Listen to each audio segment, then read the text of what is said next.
তারা সম্পূর্ণ ভুয়া সংখ্যা ওরাইছে বিদ্রোহ জাস্টিফাই করার জন্য। প্ল্যানগুলোর মূল কপি এবং রেলেভেন্ট পরিসংখ্যান আমি ডেসক্রিপশনে দিয়ে দিচ্ছি।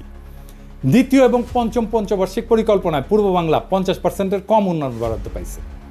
তবে সর্বদা তাদের যোগান দেওয়া 25 থেকে 26% রাজস্ব থেকে বেশি বরাদ্দ পাইছে। দ্বিতীয় প্ল্যানে 26% করের বিপরীতে 39% বরাদ্দ পাকিস্তানের রাজস্ব কেন্দ্রীয় সরকার তুলে সেই বরাদ্দ প্রাদেশিক সরকারকে দিত।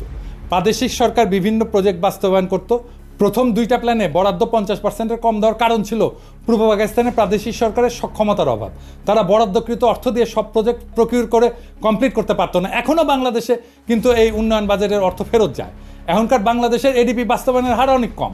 আর প্রথম পরিকল্পনা যখন গ্রহণ করা হয় তখন কেন্দ্রের প্রধানমন্ত্রী ছিল আমাদের হোসেন শহীদ সোহরাওয়ার্দী, প্রাদেশিক সরকারও আওয়ামী লীগ আতাউর রহমানের নেতৃত্বে। এছাড়া পাকিস্তানের 47 সালে স্বাধীন হওয়ার পর থেকে 11 বছর পর 1958 সালে মার্শাল ল আসার আগ পর্যন্ত ক্ষমতাতে অধিকাংশ সময় বাংলাদেশের মানুষ ছিল, পূর্ব বাংলার মানুষ ছিল। প্রধানমন্ত্রী, প্রেসিডেন্ট, এমনকি গভর্নর জেনারেল হিসাবে 3 জন প্রধানমন্ত্রী, খাজা নাজিমুদ্দিন, মোহাম্মদ আলী বগুড়ার, ইনি লিয়াকতের পরে পাকিস্তানের দ্বিতীয় লংগেস্ট প্রধানমন্ত্রী ছিলেন। আওয়ামী বয়ান এদের নাম মুছে ফেলছে।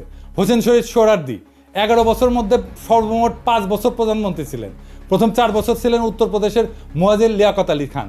জিন্না মারা যাওয়ার পর গভর্নর জেনারেল হন আহসান মঞ্জিলের খাজা নাজিমুদ্দিন। পাকিস্তানের all powerful president Iskander Mirza, উনি তো বাংলার মানুষ। তার পূর্বপুরুষরা শত শত বছর ধরে বাংলার মুর্শিদাবাদে বসবাস করছিল, বাংলায় কথা বলতো।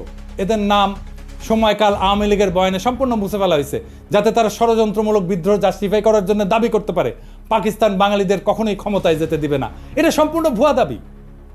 বাঙালিরা ক্ষমতায় ছিল, কাজে পশ্চিম পাকিস্তানিদের ষড়যন্ত্র লজিক এখানে ধোপে টেকে না। বরং মার্শাল ল এবং আইয়ুব খান আসার পর পূর্ব বাংলার বরাদ্দ অনেক বাইরে যায়, 50% অতিক্রম করে। এটা ছাড়া পূর্ব পাকিস্তানের প্রাদেশিক সরকার প্রাইভেট ইনভেস্টমেন্ট এবং ব্যবসা বাণিজ্যকে সর্বদা নিরুৎসাহিত করছে। তারা ভ্রান্ত সমাজতান্ত্রিক মতাদর্শের কারণে অসংখ্য আমলাতান্ত্রিক লাল ফিতা তৈরি করে রাখছিল। এখানে কেন্দ্রীয় সরকারের কোনো হাত ছিল না। এই জন্যই দুই প্রদেশে পূর্ব এবং পশ্চিম পাকিস্তানের প্রাইভেট ইনভেস্টমেন্টের মধ্যে বিশাল পার্থক্য, যার জন্য সম্পূর্ণরূপে দায়ী হচ্ছে প্রাদেশিক সরকারের পলিসি, যারা সবসময় বাঙালি ছিল। মোদ্দা কথা, যেই বয়ানে বলা হয় পূর্ব পাকিস্তানের করের টাকায় পশ্চিম পাকিস্তানে বিলাসিতা করত, সম্পূর্ণ ভুয়া, ভ্রান্ত এবং উদ্দেশ্যমূলক একটা প্রচার। পূর্ব পাকিস্তানে বিশাল ডেফিসিট পূরণ করা হতো পশ্চিম পাকিস্তানের কর দিয়া। আরেকটা পয়েন্ট যেটা 6 দফাতে অন্তর্ভুক্ত ছিল, এক প্রদেশ থেকে আরেক প্রদেশে মূলধন পাচার বন্ধ করতে হবে, কারণ নাকি বাংলার মূলধনে লাহোর আর করাচি গড়ে উঠছে। বাস্তব ঘটনা সম্পূর্ণ 180 ডিগ্রি উল্টা।